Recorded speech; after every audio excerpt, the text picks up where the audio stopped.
O BRICS é um dos grandes fatores que contribui para essa multipolaridade. Mas, principalmente, é uma relação multilateral também. Né? É que é o seguinte, é uma visão de que a cooperação é um elemento essencial nas relações econômicas, nas relações entre os países, né? Nas geoeconômicas e geopolíticas. Se você não tiver um respeito por cada país, e não independe do tamanho dele, eles têm de ter respeito. E o multilateralismo é ser capaz de ir no mundo que tem diferentes níveis de países, diferentes civilizações que construíram esse país. Você tem de ter respeito por elas. Você não pode querer impor uma escala de valores que você, naquele momento, acha que são os mais relevantes, sem respeitar o que os outros países construíram ao longo da sua história. Esta é uma questão que eu acho que tem a ver com a multipolaridade, mas tem a ver, sobretudo, com o multilateralismo e a cooperação. Se você não respeitar os demais países, você não pode, de jeito nenhum. Não é possível que o parâmetro nosso seja a força. Não pode ser. Claro. É você entender, por exemplo, que você tem uma civilização persa, que é do Irã, importantíssima. Né? Você tem uma cultura árabe, e não essa visão distorcida do que são os árabes. Né? Lembrando sempre que eles preservaram a cultura grega durante a Idade Média. Quem é que traduziu os textos, quem é que divulgou depois. Né? Então, esse respeito pela civilização é um respeito pela história, a nossa história. Claro. Né? Eu acredito que isso é um fator bem claro, né? Que você vê que isso acontece na China. E a senhora é feliz com o seu papel hoje no mundo? Quer dizer, depois de ter sido ministra, presidenta, quer dizer, hoje está nessa posição central, quer dizer, como é que é o seu estado de felicidade pessoal? Só quero falar o seguinte, eu sempre digo uma coisa, nada é maior, igual do que ser presidenta do Brasil, nada, não tem uma coisa, né? Nem presidente da galáxia, tá? Porque a galáxia não é o Brasil, entendeu? Então, eu acho importante os BRICS, eu gosto daqui. Eu gosto do banco, acho que o banco tem um papel importante. Acho que o banco ajudar a construir ele, até porque, né, eu participei lá, eu estava lá, nunca pensei na minha vida, em 2014. Que estaria aqui hoje, né? Que estaria aqui hoje. Mas é muito interessante, quer dizer, pela sua história também de vida, né? Quer dizer, hoje está nesse papel da construção do mundo multipolar, porque a sua história é uma história épica, né, em todos os sentidos. De uma pessoa que foi perseguida por uma ditadura, depois se torna presidente, quer dizer, passa por aquele processo turbulento que a gente já narrou várias vezes e hoje está nessa posição central.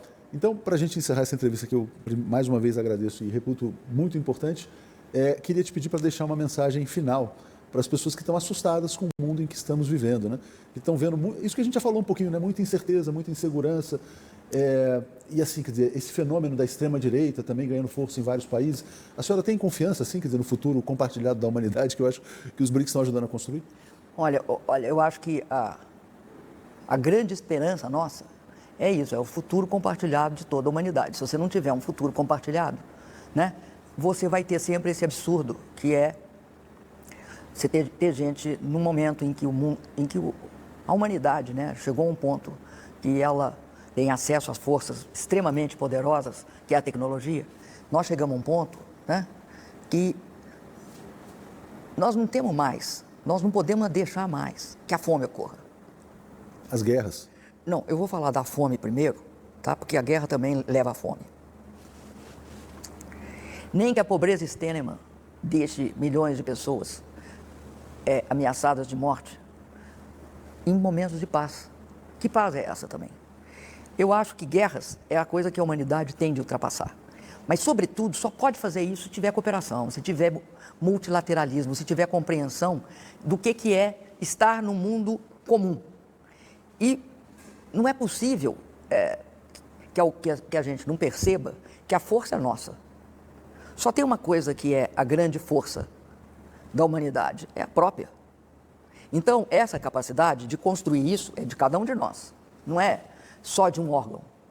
Não existe solução só de uma pequena parte. Nós teremos de entender que nós temos de mudar, que é impossível supor que um processo no qual poucos ganhem, sejam eles pessoas ou nações... Não é sustentável. Não é sustentável.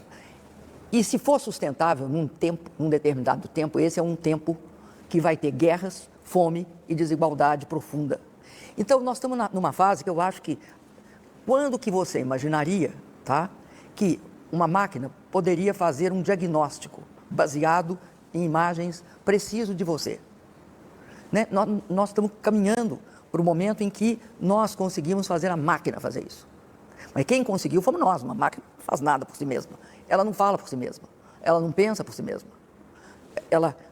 Quando eles colocam toda a tecnologia de linguagem, eles estão tentando entender como é que nós, né, eles tentaram entender como nós funcionamos e colocamos isso com uma certa probabilidade de não erro numa determinada máquina.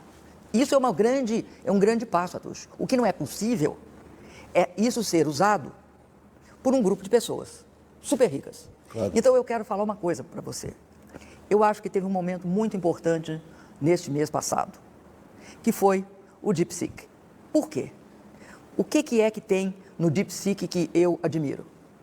Tem tentar fazer o mesmo com menos recurso. Código aberto. Esse é o segundo. Segundo, deixar todo mundo acessar esse código e aprender com isso e mudar.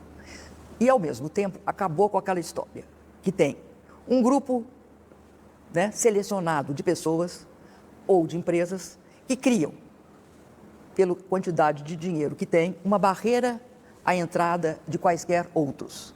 Né? Cria uma espécie de fosso no qual você cai porque você não tem tanto dinheiro para fazer um data center.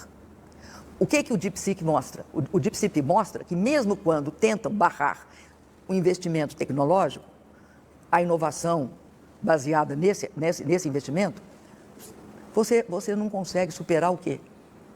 A diferença que faz quem pensa. E reflete também esse espírito. Então, o DeepSeek é uma prova de que é quase um Davi contra Golias. Você entendeu? Quase isso.